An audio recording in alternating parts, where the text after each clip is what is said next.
దేశంబు తెలుగు ఏను తెలుగు వల్ల భుండ తెలుగనొకండ ఎల్ల నృపులు కొలువ ఎరుగవే బాసాడి దేశ భాషలందు తెలుగు లెస్స అన్నట్లుగా ప్రపంచ మానవ సమాజంలో తెలుగు జాతి ఔన్నత్యానికి, మేధో సంపత్తికి, నిర్వహణ దక్షతకు ప్రతీకగా నిలిచి ప్రపంచ వ్యాపార వర్గాలకు తెలుగు జాతి సమర్థతను, జాతి నైపుణ్యాన్ని పరిచయం చేసి ప్రపంచ దేశాలలో తెలుగు జాతి ఉనికిని, వృద్ధిని ఆశయంగా, లక్ష్యంగా శ్వాసిస్తున్న అద్వితీయ నాయకుడు.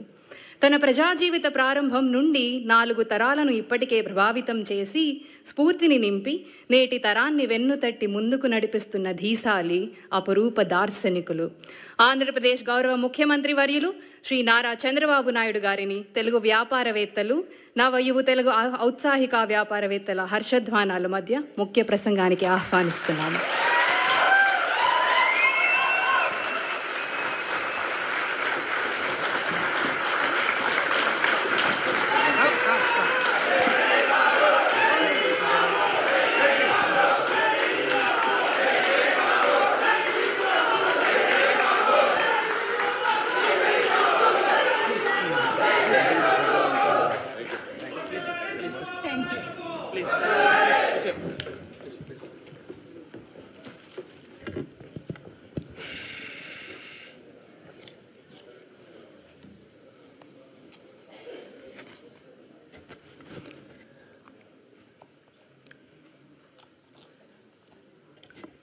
తెలుగుదేశం కుటుంబ సభ్యులందరికీ నా నమస్కారాలు, అభినందనలు, శుభాభినందనలు. ఈరోజు ప్రత్యేకంగా ఎన్ఆర్ఐస్ అందరూ వచ్చారు, కానీ ఇందులో మెజారిటీ నా లెక్క ప్రకారం 100% ఎన్ఆర్ఐ తెలుగుదేశం పార్టీ కార్యకర్తలే. ఆ బ్యాక్గ్రౌండ్ వాళ్ళు ఎక్కువ వచ్చారు. వాళ్ళందరికీ కూడా అభినందనలు. ఇప్పుడే 3 స్పీచెస్ విన్నారు మీరు. నేను అందుకనే ఎనర్జెటిక్గా ఉండాలంటే యంగ్స్టర్స్ రావాలని మొట్టమొదటిసారిగా రాజకీయాల్లో పెద్ద ఎత్తున మార్పులు తీసుకొచ్చాను. దానికి నిదర్శనం స్టేజ్ పైన ఉండే వీళ్ళు 3 ఒక ఎగ్జాంపుల్ అని చెప్పి కూడా నేను మీకు తెలియజేస్తున్నా. ఒక చిన్న వయసు, అవకాశాలు ఇస్తే అందిపుచ్చుకునే స్ఫూర్తి. ఇక్కడ మీరందరినీ చూసినప్పుడు ఉదయం నుంచి మాట్లాడుతున్నా, ఎవరెవరు ఎక్కడెక్కడ నుంచి వచ్చారని. దగ్గర 12 దేశాలు ఇచ్చారు, ఇంకా ఎక్కువ ఉంటాయి, కానీ ఇక్కడ ఉండేవాళ్ళు 12 దేశాలు ఉన్నారు. ఆంధ్రప్రదేశ్లో జిల్లాల మరిగా మీరు ఈ దేశాల్లో ఉన్నారు.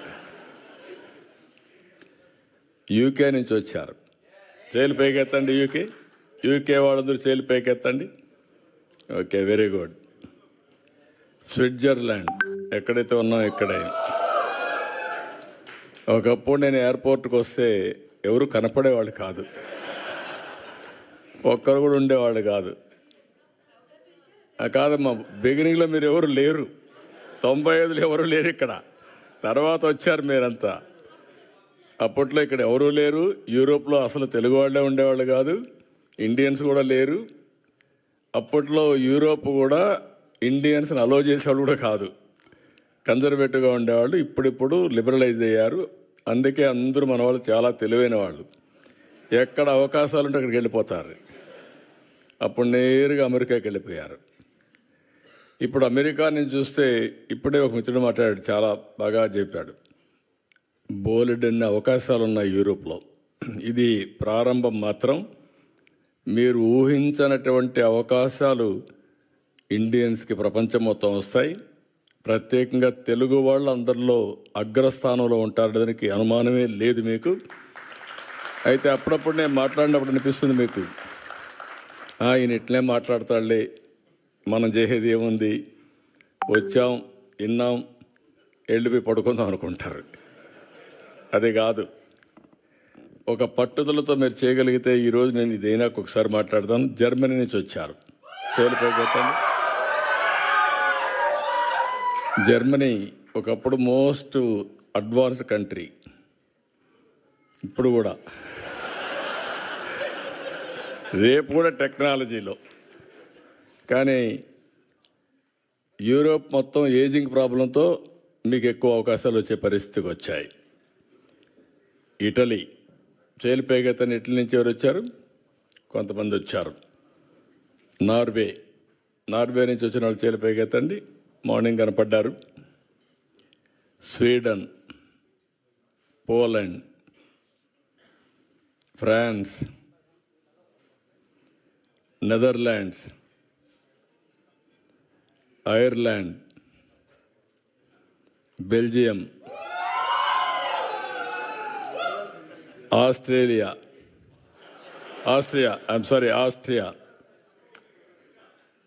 ఉన్నావు. లేకపోతే చాలా కొరతగా ఉంటుంది. నేను అదే అన్నాను. ఇప్పుడు ప్రపంచంలో ఎన్ని దేశాలు ఉన్నాయో అన్ని దేశాల్లో తెలుగు ఫుట్ ప్రింట్ ఉండాలి. అన్ని దేశాల్లో తెలుగు వాళ్ళు ఉంటారు, ఇండియన్స్ ఉంటారు. అది సాధ్యం. ముందు ఆ విశ్వాసం మీకు వస్తే ఇది ఎట్టి పరిస్థితుల్లో కూడా జయప్రదం అవుతుంది. ఇప్పుడే మన వాళ్ళందరూ మాట్లాడినట్టు నా జీవితంలో ఇన్ని దేశాల్లో మీరు ఉన్నారని కూడా ఊహించలేదు. నేను మీరు వెళ్తారని కూడా ఊహించలేదు. చెప్పాను చాలాసార్లు, ఎప్పుడు మాట్లాడినా చెప్తూనే ఉంటాను. కానీ దాన్ని అందిపుచ్చుకొని మీరు ఇన్ని దేశాలకు పోతే ఫస్ట్ టైం నేను జైల్లో ఉన్నప్పుడు ఎక్కడెక్కడి నుంచో మీరు డెమాన్స్ట్రేషన్లు చేస్తూ ఉంటే ఇన్ని దేశాల్లో తెలుగు వాళ్ళు ఉన్నారా అని నాకే ఆశ్చర్యం కలిగే పరిస్థితి వచ్చింది. అది 1-2 రోజులు చేయాలా మీరు? నేను జైల్లో ఉన్న 53 రోజులు నిరంతరం మీరు ఉద్యమాలు చేశారు. దీనికి నా జీవితాంతం నేను అనుకున్నాను. కొంతమంది చనిపోయినా గుర్తుంటారు, కానీ నేను బ్రతుకున్నగానే గుర్తుపెట్టుకున్నారంటే నా జీవితంలో మర్చిపోలేను. అక్కడి నుంచి ఎన్నికలు వచ్చాయి. ఎన్నికల్లో కూడా చాలా సమర్థవంతంగా మేము ఆలోచించాం.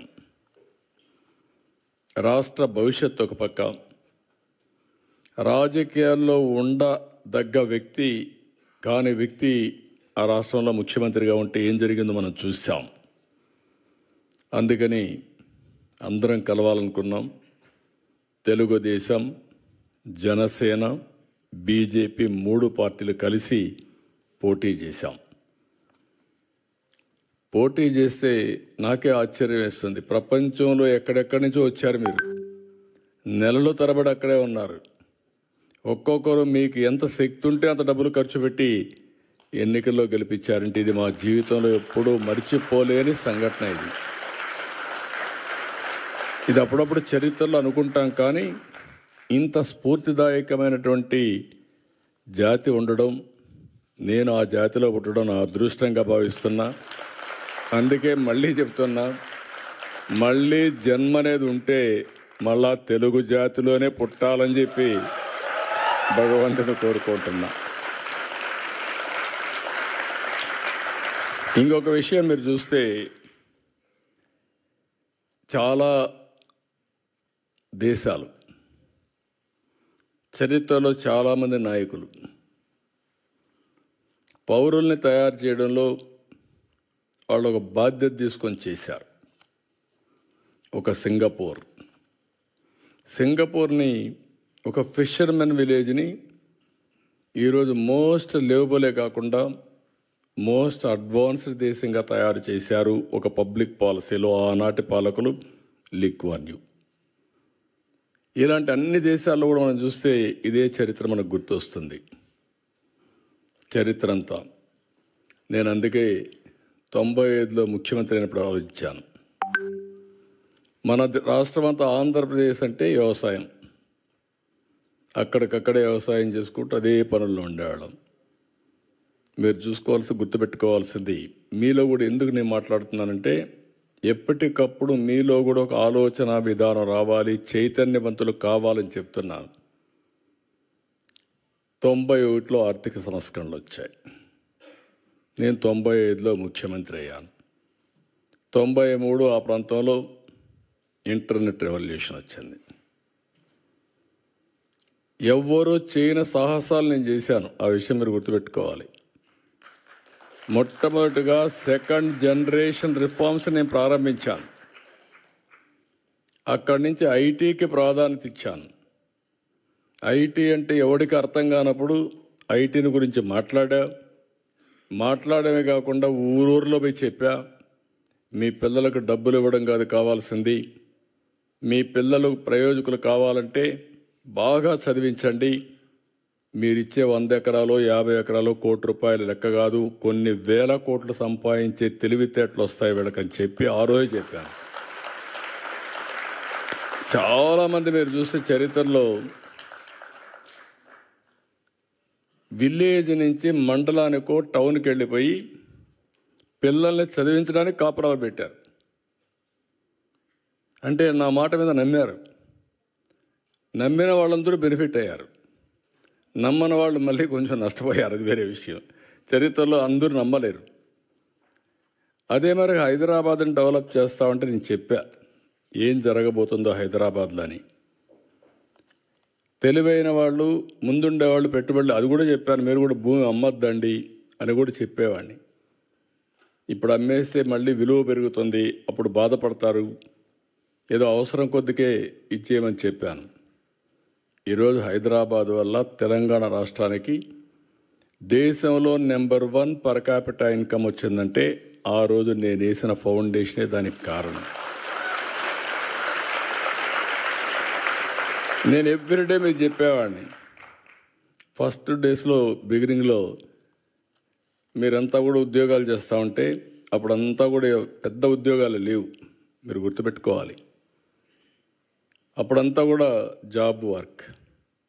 అమెరికాలో డాక్టర్లు డే టైం పనిచేస్తారు, ఆ స్క్రిప్ట్లంతా ఇండియాకి పంపిస్తారు, అవన్నీ టైప్ చేసి మళ్ళీ అప్డేట్ చేస్తే మార్నింగ్ డాక్టర్ వస్తానే అది చూసుకొని నెక్స్ట్ ముందుకు పోతాడు. అది బిగినింగ్లో మనం చేసింది. కొన్నిసార్లు ఆ పనులు కూడా మన వాళ్ళకు ఆ ప్రొనౌన్సియేషన్ తెలియకుండా ఇబ్బంది పడితే లండన్ నుంచి ఇంగ్లీష్ లెక్చరర్ని తీసుకొచ్చి మీకు అప్పట్లోనే ట్రైనింగ్ ఇప్పించా. అంటే ఇంగ్లీష్ కొంతమంది ఆ ప్రొనౌన్సియేషన్లో ఇబ్బంది పడుతున్నారని అక్కడి నుంచి ప్రారంభించాం. నేను ఎవ్రీడే చెప్పేవాడిని, మీరు ఉద్యోగం చేయడం కాదు, మీరు ఉద్యోగాలు ఇచ్చే స్థాయికి ఎదగాలి, జాబ్ సీకర్ కాదు జాబ్ ప్రొవైడర్గా తయారు కావాలని ఎప్పుడు చెప్పేవాడిని. అంటే ఆంటర్ప్రెన్యూర్స్ కావాలని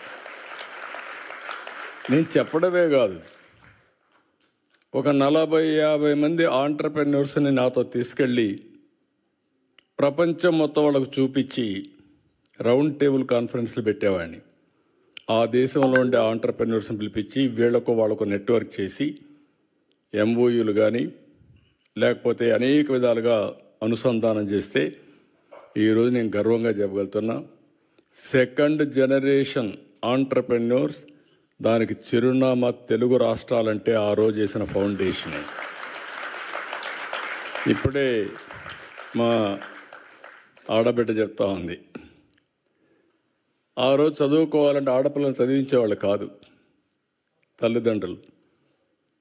నేను ఎవ్రీడే సవాలుగా తీసుకొని చెప్పేవాడిని, మగపిల్లవాడైనా ఆడపిల్లైనా బాగా చదివించండి, మీకు ఇది ఒక పెద్ద ఆస్తి, వివక్షత చూపించద్దని ఎవ్రీడే చెప్పేవాడిని. చెప్పడం కాదు, నేను ఒక పాలసీ తీసుకొచ్చాను. కాలేజ్ సీట్లలో ఉద్యోగాల్లో 33% ఆడబిడ్డలకు రిజర్వేషన్లు పెట్టాను. మొత్తం అప్పుడు పెడితే చాలామంది నన్ను అడిగారు, 33% పెట్టారు, ఇప్పుడు వాళ్ళు 60% వస్తారు, మెరిట్లో కూడా కొన్ని వస్తాయి, మీకు 40 వస్తాయి మగవాళ్ళంటే బ్యాక్లాగ్ ఉందిలే, అదన్నీ ఫిలప్ కావాలి, ఆ తర్వాత చూద్దాం మీ కథ అని చెప్పి చేశాను. అదే మాదిరిగా రాత్రుల్లో కూడా ఆడబిడ్డలు పని చేయగలుగుతారని నిరూపించి ఐటీ దీనికి 24/7 కింద పెట్టి ప్రత్యేకంగా సెక్యూరిటీ కూడా పెట్టి మీకు పని చేయించాం. ఇప్పుడు ఏ ఐటీ కంపెనీకి పోయినా నేను అప్పుడప్పుడు కంపేర్ చేస్తూ ఉంటాను, మీలో కూడా ఉంటారు.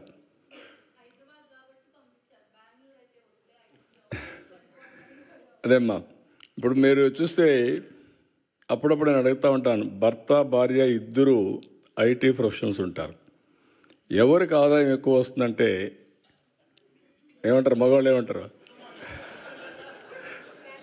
గెస్.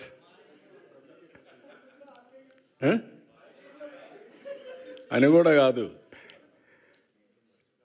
మన ఆడవాళ్ళని మనం సరిగా అంచనా వేయలేదు. కానీ there is a theory, right brain left brain. Go and ask your ChatGPT. Ladies are more intelligent than men. It is established fact. మనం నమ్మినా నమ్మకపోయినా అది వాస్తవం. అందుకే ఇవన్నీ నేను ప్రమోట్ చేసినప్పుడు నాకు అనిపించింది చాలా. ఇప్పుడు ఎక్కడికి పోయినా కూడా ఇంకొక ఇది కూడా ఉంది, మీకు గుర్తుపెట్టుకోవాలి. మీరు కూడా ఫాలో కాలేదనుకుంటున్నాను నేను, అయితే ప్రమాదం. డబ్బులు వచ్చాయి, ఇద్దరు కూడా ఉద్యోగాలు చేస్తున్నారు. Double income, no kids, let us enjoy. అందుకే ఇప్పుడు యూరోపే కాదు, అన్ని దేశాల్లో కూడా పాపులేషన్ ప్రాబ్లం వచ్చింది, ఏజింగ్ ప్రాబ్లం వచ్చింది. Can you believe? జపాన్ లాంటి దేశం ఇండియా నుంచి మ్యాన్ పవర్ పంపించమని ఫస్ట్ టైం అడుగుతున్నారు. జర్మనీ లాంటి దేశంలో ఇండియన్స్ని యాక్సెప్ట్ చేసి కొంతమంది మనుషులు కావాలని అడిగే పరిస్థితికి వచ్చారు. అంటే ఏదైతే సరైన సమయంలో నిర్ణయం చేయలేకపోయారో దానివల్ల ఆ దేశాలు ఈరోజు మీరు చూస్తే సంపద సృష్టించారు, టెక్నాలజీ ఉంది, అగ్రదేశాలు. మనుషులు లేకపోతే ఎవరికోసం దీనికి ఎవరు ఎంజాయ్ చేస్తారు? That is the stage today. India is very fortunate. 2047కి ఇండియా, నాకు ఏం అనుమానం లేదు, ప్రపంచంలోనే నెంబర్ 1 కానీ నెంబర్ 2 కానీ తయారవుతున్నాం. ఒకప్పుడు నేను ఎక్కడికి పోయినా జూయిష్ అని చెప్పేవాడిని. జూయిష్ ఉన్నారు, ఈ ఊర్లో ఒకరు ఉంటారు, లేకపోతే ఇద్దరు ఉంటారు, ఊరంతా వాళ్ళే కంట్రోల్ చేస్తూ ఉంటారు. దానికి కారణం రాజకీయ విరాళాలు ఇస్తారు, లేకుంటే చారిటీ చేస్తారు, అందువల్ల వాళ్ళకి మంచి పేరుంది. మీరు ఎప్పుడైనా ఒక రోజున వాళ్ళని క్రాస్ చేయాలని చెప్పేవాడిని. ఇప్పుడు ఐఎమ్ ప్రౌడ్ టు సే ప్రపంచం మొత్తం పర్ క్యాపిటల్ ఇన్కంలో జూయిష్ కంటే ఎక్కువ ఇండియన్స్కి వస్తూ ఉంది. అందులో తెలుగు వాళ్ళు అగ్రస్థానంలో ఉన్నారు. ఇంకా వెల్త్ క్రియేషన్లో ఇంకా ముందుకు పోవాలి, అది కూడా అవుతాం, నాకేం డౌట్ లేదు దాంట్లో. ఎందుకంటే జూయిష్ పాపులేషన్ అంతా 1,20,00,000. ఇండియా పాపులేషన్ 145 కోట్లు ఇప్పటికి. తెలుగు వాళ్ళ పాపులేషన్ 10 కోట్లు. తెలుగు వాళ్ళు ఒక 3-4 కోట్లు ప్రపంచం అంతా వెళ్ళిపోతే ఒక 2 కోట్లు ఇంకా మీరు ప్రపంచాన్ని అంతా మీరే దున్నేస్తారు, నాకేం అనుమానం లేదు. ఇప్పుడే అంటున్నాడు రామ్మోహన్ నాయుడు, మీరు తిరిగి వచ్చేయండి అని. అదే మరి లోకేష్ గారు అన్నారు, మీరు వచ్చేసి డెవలప్ చేయాలని. నేను రమ్మనడం లేదు మిమ్మల్ని ఇక్కడే ఉండమంటున్నా, ఇంకా ఎక్స్పాండ్ కావాలని కోరుకుంటున్నా. నా విజన్కు వాళ్ళ విజన్కు అదే వ్యత్యాసం. నేను అనేది ఏంటంటే గ్లోబల్ లీడర్స్ కావాలనుకున్నా. ముందు global citizens, global leaders. Distance is not the criteria. మీరు స్విట్జర్లాండ్లో కూర్చోండి, డెన్మార్క్లో కూర్చోండి, జర్మనీలో కూర్చోండి, ఆంధ్రప్రదేశ్ అభివృద్ధి చేయాలంటే ఫోన్ తీసుకుంటే పని అయిపోతుంది. అది ఈరోజు మన పరిస్థితి. అందుకే నేను ఇచ్చిన పిలుపు ఏంటంటే తెలుగు వాళ్ళందరూ ప్రపంచం అంతా ఉండాలి. కర్మభూమికి మీరు సహకరించాలి. మళ్ళీ చెప్తున్నా, మీరు ఎక్కడున్నారో అది కర్మభూమి. అవకాశాలు ఇచ్చింది మీకు. ఇచ్చినప్పుడు ఇక్కడ కర్మభూమికి మీరు పట్టించుకోకపోతే మీ మీద అసూయ వస్తుంది, అది కరెక్ట్ కాదు. అదే సమయంలో మీకు అవకాశాలు ఇవ్వడానికి మీకు అవకాశం కల్పించింది జన్మభూమి, మీ స్వగ్రామం. రెండు కూడా బ్యాలెన్స్ చేయాలని మరొక్కసారి మిమ్మల్ని అందరినీ కోరుకుంటున్నా. చేస్తారని చెప్పి కూడా నేను ఆశిస్తున్నా. ఇది ఒక పద్ధతి ప్రకారం మనం పెట్టుకోగలిగితే ఏదైనా సాధ్యం. ఇక్కడ ఈరోజు నేను మాట్లాడినప్పుడు చూశాను, ఇక్కడ ఉండే వాళ్ళల్లో ఎంతమంది ఆంట్రప్రెన్యూర్స్గా ఉన్నారో చేతులు పైకెత్తండి. ఆంట్రప్రెన్యూర్స్, ఓకే. ఎంతమంది ప్రొఫెషనల్గా ఉద్యోగాలు చేస్తున్నారు చేతులు పైకెత్తండి. ఓకే. ఎంతమంది ఇంట్లో ఇద్దరుంటే భార్యాభర్త ఉద్యోగాలు చేస్తున్నారు వాళ్ళు పైకెత్తండి.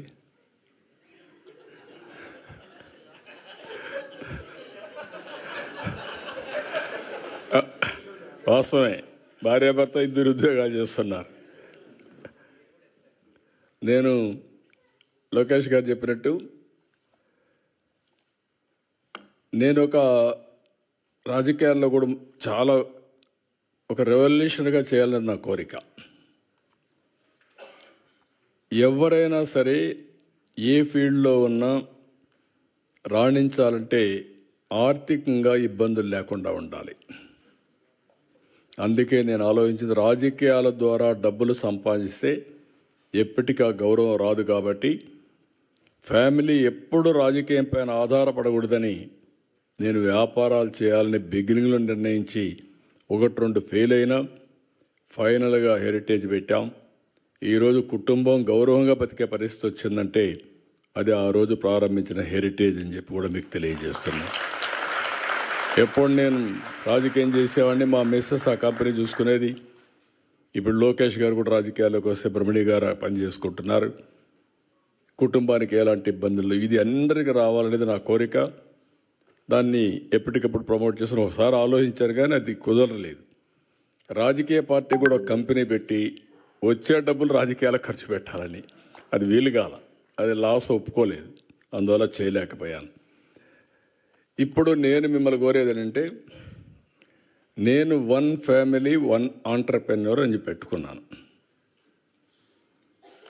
నేను ఇక్కడుండే మీరందరూ కూడా ఉద్యోగాలు చేస్తూ ఓసారి టకామని ఉద్యోగం మానేసి ఆంట్రప్రెన్యూర్ చేస్తే అది కానీ గిట్టుబాటు కాకపోతే మొత్తం దెబ్బతింటామని భయం కూడా ఉంటుంది. గ్రాడ్యువల్గా మీరు ఆలోచించుకోవాల్సింది, సంపద సృష్టించడం కష్టం కాదు, కేర్ఫుల్గా పనిచేస్తే ఏదైనా సాధ్యం.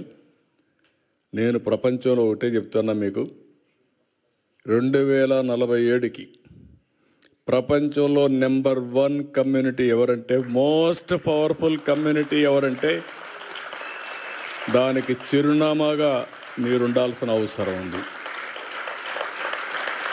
అదే నా ఆలోచన, అదే నా విజన్, అదే నా సంకల్పం. నా సంకల్పం మనందరి సంకల్పం కావాలని, దానికి ఆమోదం చెప్పాల్సిందిగా మరొక్కసారి మీ అందరినీ కోరుకుంటున్నాను.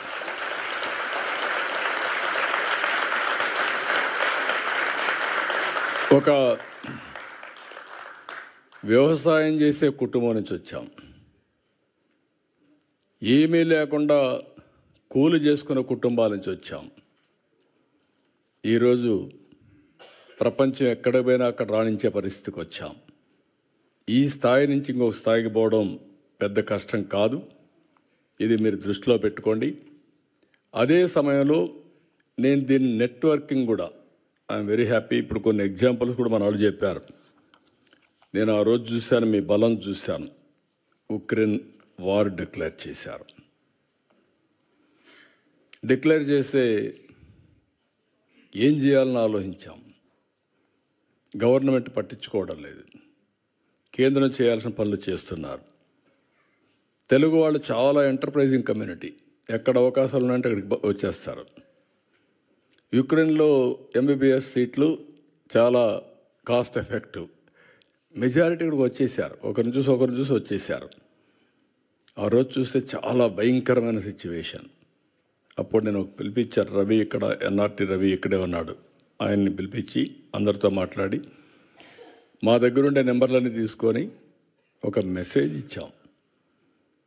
టోటల్ యూరోప్లో ఉండే వాళ్ళందరూ వచ్చి సొంత డబ్బులు ఖర్చు పెట్టుకొని మన వాళ్ళందరినీ తిరిగి ఇండియాకు పంపించే వరకు పనిచేశారంటే అది తెలుగు జాతి స్ఫూర్తి, మీ కమిట్మెంట్.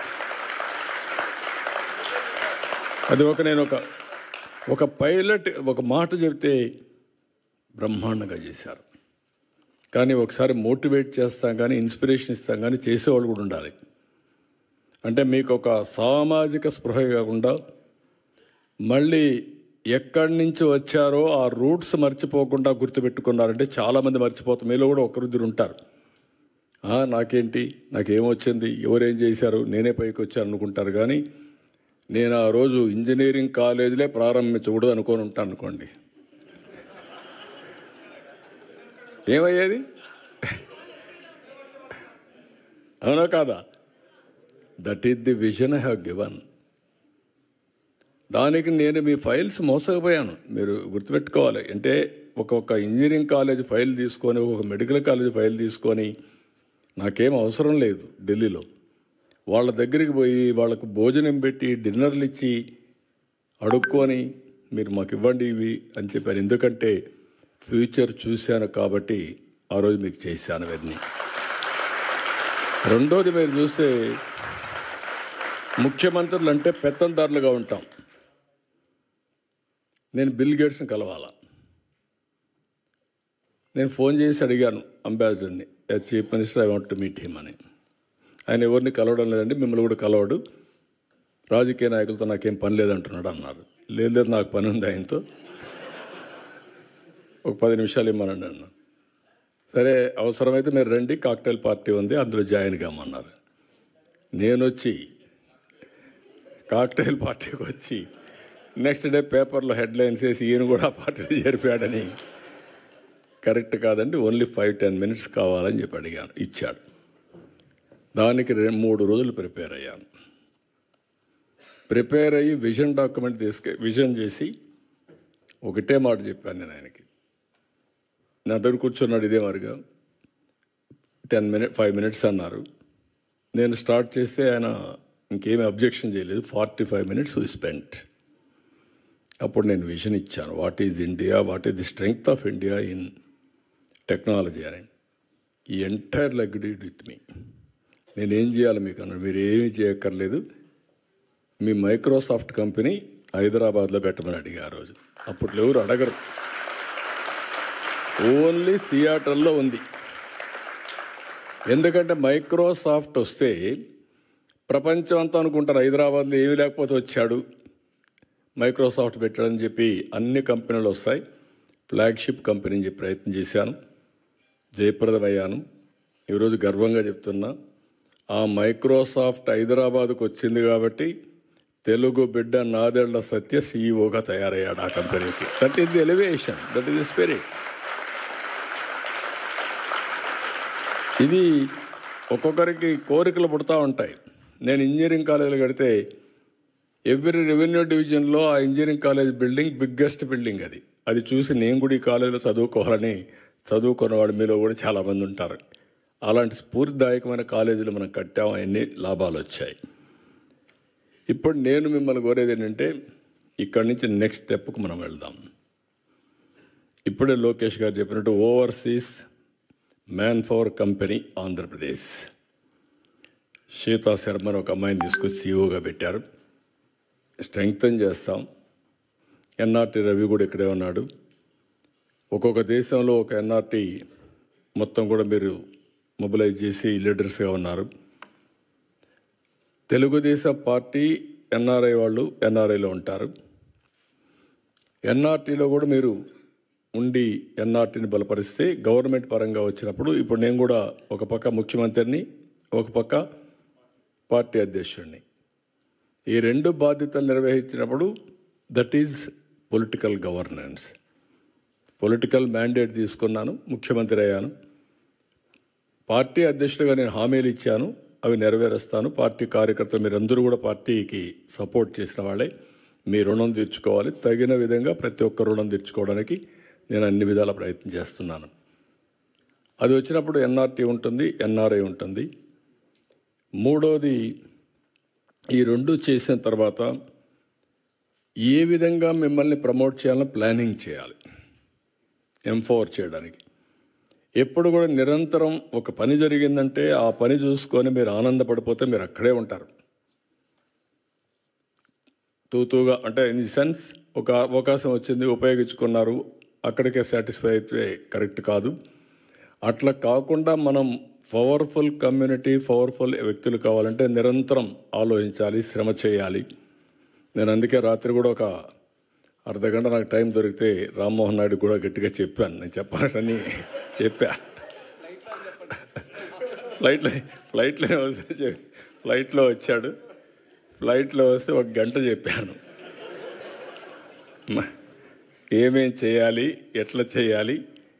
మీకు యంగ్స్టర్స్, మీకు అవకాశం వచ్చింది. అతి చిన్న వయసులో నువ్వు కేంద్ర మంత్రి అయ్యావంటే అది ఒక అవకాశం వచ్చింది. ఈరోజు ఆ అవకాశాన్ని అందిపుచ్చుకొని ప్రజలకు శాశ్వతంగా మెరుగైన సేవలు చేయడానికి మీరు ప్లాన్ చేయాలి. అదే మాదిరిగా ఈసారి గెలిచాం, మనం మళ్ళా పర్వాలేదనుకుంటే కుదరదు. ఎట్టి పరిస్థితిలో ప్రతి ఎన్నికల్లో మనం గెలిస్తే ఆ రాష్ట్రాన్ని ఎక్కడికో తీసుకుపోయేదానికి అవకాశం ఉంటుంది. అది కూడా చేయాలని చెప్పి చాలా స్పష్టంగా చెప్పాను. మర్చిపోవద్దని ప్రజలు మీరు ఒక మోడల్ తయారు చేయండి. ఇప్పుడు కేంద్రంలో చూశారు మీరు, నరేంద్ర మోడీ గారు 3వ గెలిచారు, గుజరాత్ 5వ గెలిచారు, హర్యానా 3వ గెలిచారు. మనం 2004లో గెలుచుంటే తెలుగు జాతి ఎక్కడికో ఎల్లుండదో ఒకసారి ఊహించుకోండి మీరు. 10 ఏళ్ళు గ్యాప్.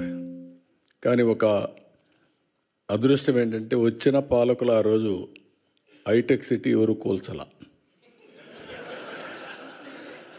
కూల్చుంటే అడిగి ఆగిపోయేది మొత్తం, ఎవడు చేయలే. కానీ మొన్న వచ్చినప్పుడు మీరు చూస్తే అమరావతి పోయింది, పోలవరం పోయింది, అన్నీ పోయినాయి. అంటే ప్రజావేదికతో ప్రారంభమై మొత్తం పోయే పరిస్థితికి వచ్చింది.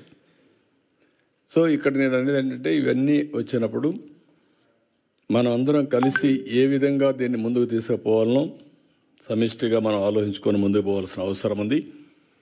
ఇక్కడ మన వాళ్ళు సిఎక్స్ఓ క్లబ్ ఒకటి క్రియేట్ చేసి తద్వారా ఉపాధి ఏ విధంగా క్రియేట్ చేయాలో చేద్దామన్నారు. చాలా సంతోషం, మనస్ఫూర్తిగా మీకు అభినందనలు.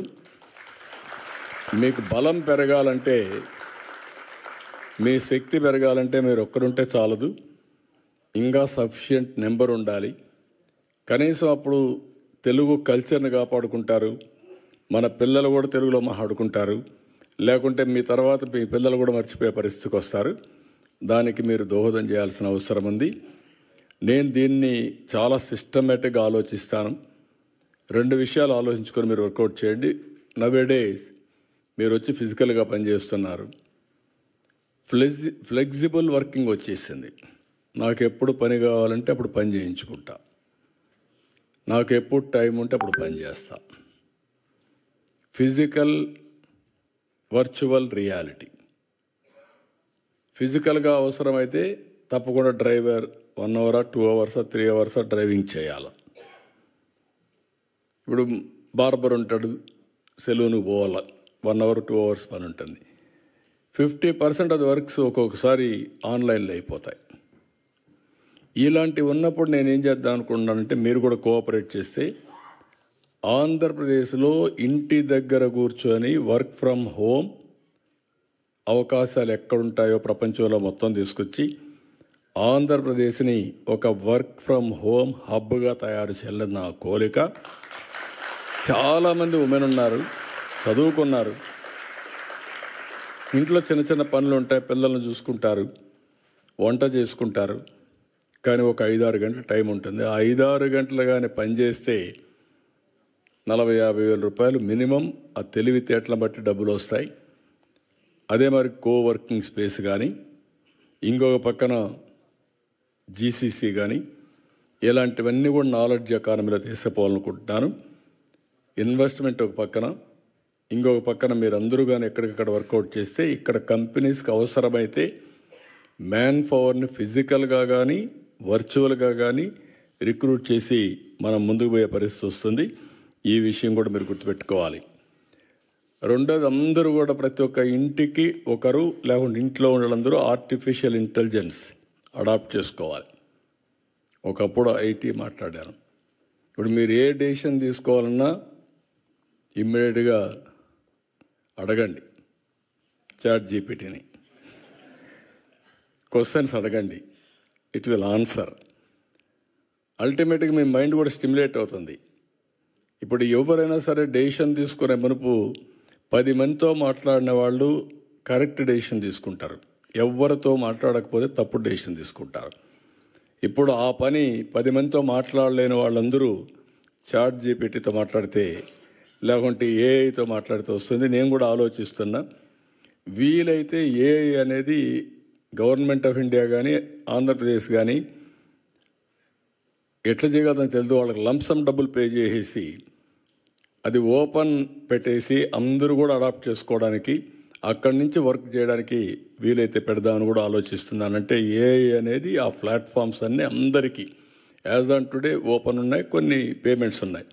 ఆ పేమెంట్సే గవర్నమెంట్లో కట్టేస్తే వాళ్ళ ప్లాట్ఫామ్ మనకి సోర్స్ మనకిస్తే మనం డెవలప్ చేయొచ్చని చూద్దాం అనుకుంటున్నాం.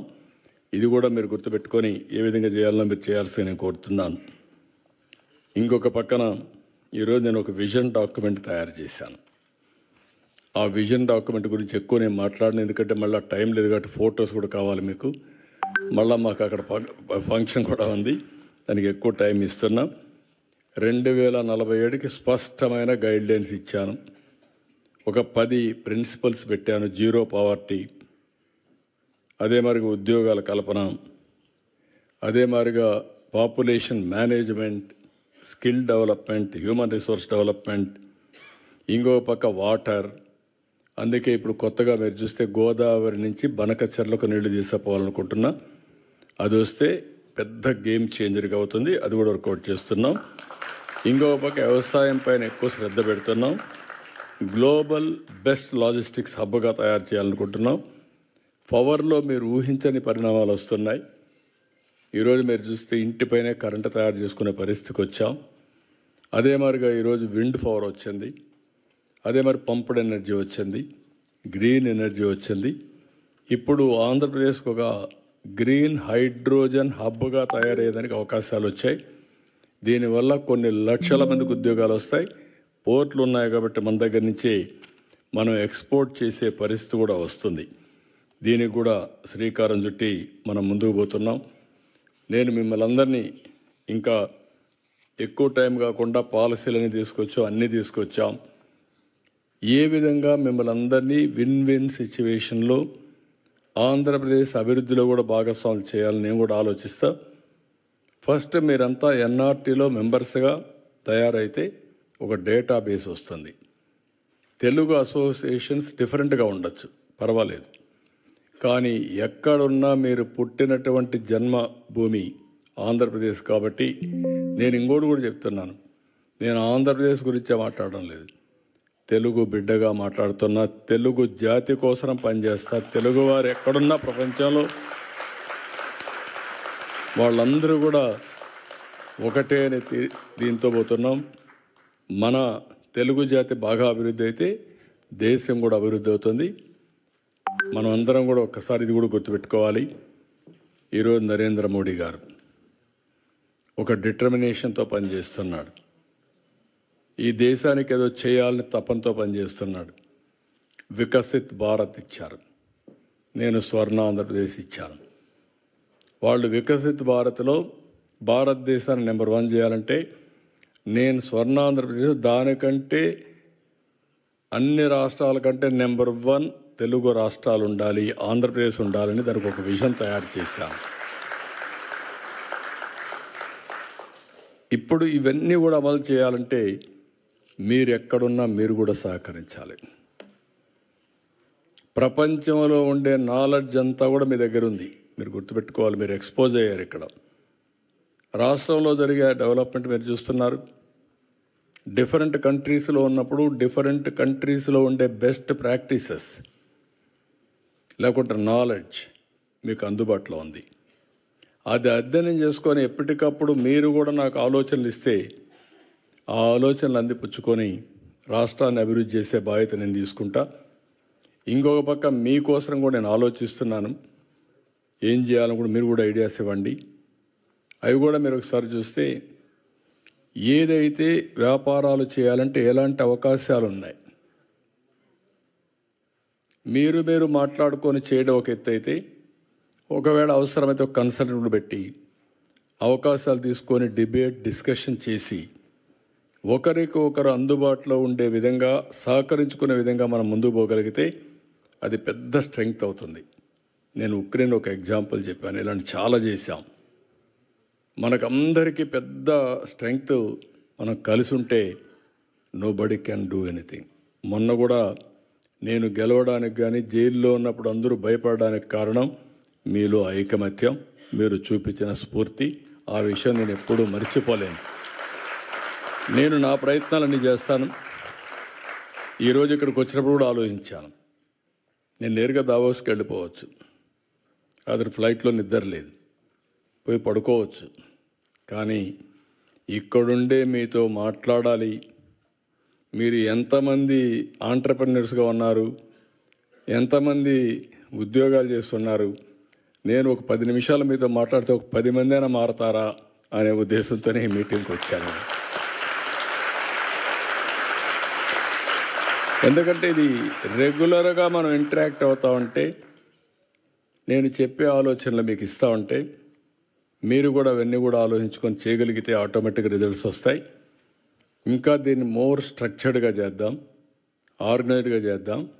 ఆర్గనైజ్డ్గా చేసి అవసరమైతే వర్చువల్ కాన్ఫరెన్స్ తీసుకుంటాం. ఇంకొక పక్కన అవసరమైతే ఒక ఇన్స్టిట్యూట్ పెట్టాలనుకుంటాను. గ్లోబల్ లీడర్స్ని ప్రమోట్ చేయడానికి ఇండియన్ లీడర్స్ని ఒక ఇన్స్టిట్యూట్ పెట్టి ఎవరైతే ఆంట్రప్రెన్యూర్స్ కావాలనుకుంటున్నారో వాళ్ళందరినీ ప్రమోట్ చేయాలని కూడా అనుకుంటున్నాను. అది కూడా సిఐతో మిగిలిన పెద్దవాళ్ళు కూడా మాట్లాడుతున్నా. దానికి కూడా శ్రీకారం చుడదాం. ఫైనల్గా నేను ఎక్కడున్నా నా మనసు మీ మీదనే ఉంటుంది, తెలుగు జాతి మీదనే ఉంటుంది, తెలుగు వాళ్ళ కోసమే ఉంటుంది. నా ఆలోచనలన్నీ కూడా చిన్న చిన్న ఆలోచనలు ఉండవు, మెగా డ్రీమ్స్ ఉంటాయి. ఆ డ్రీమ్స్ కూడా మీ జీవితాల్లో మీరంతా కూడా ఒక ఉన్నతమైన స్థానానికి వెళ్ళే విధంగా ఆలోచిస్తూ ఉంటాను. ఇవన్నీ మీరు ఉపయోగించుకోవాల్సిందిగా మరొక్కసారి కోరుకుంటూ, మీరు చూపించే ప్రేమకి రియల్గా నా జీవితంలో ఎప్పుడూ మర్చిపోలేను. ఒక మామూలు వ్యక్తికి ఇంత అసాధారణమైన గౌరవం మీరు ఇస్తున్నారంటే నా జీవితాంతం మీకు రుణపడి ఉంటా. మీకోసం పనిచేస్తా, పనిచేయడమే కాదు మీ రుణం తీర్చుకుంటానని చెప్పి మరొక్కసారి అందరికీ తెలియజేసుకుంటూ, వండర్ఫుల్ ఎక్స్పీరియన్స్. చాలా మీరు చూపించే ఆదరణకు నాకైతే నేను ఎంత చేసినా తక్కువే అవుతుంది. కానీ మిమ్మల్ని నేను ఎప్పటికీ మరిచిపోను. ప్రత్యేకంగా నేను చూస్తున్నా ఎన్ఆర్ఐస్లో ఉండే అభిమానం చూస్తే అక్కడ ఉండే వాళ్ళకంటే ఎన్ఆర్ఐస్లో ఇంకా ఎక్కువ అభిమానం ఉంది. ఆడ 24 గంటలు పనిచేసినా, మీరు ఎప్పుడో ఒకసారి చేసినా, ఒకసారి చేసిన పనికి వచ్చిన బెనిఫిట్ వల్ల మీరంతా ఆ అభిప్రాయం వచ్చింది. దానికి మనస్ఫూర్తిగా అభినందిస్తూ మరొకసారి అందరికీ పేరు పేరున మనస్ఫూర్తిగా నమస్కారాలు, ధన్యవాదాలు. థ్యాంక్ యూ అనండి ఆల్.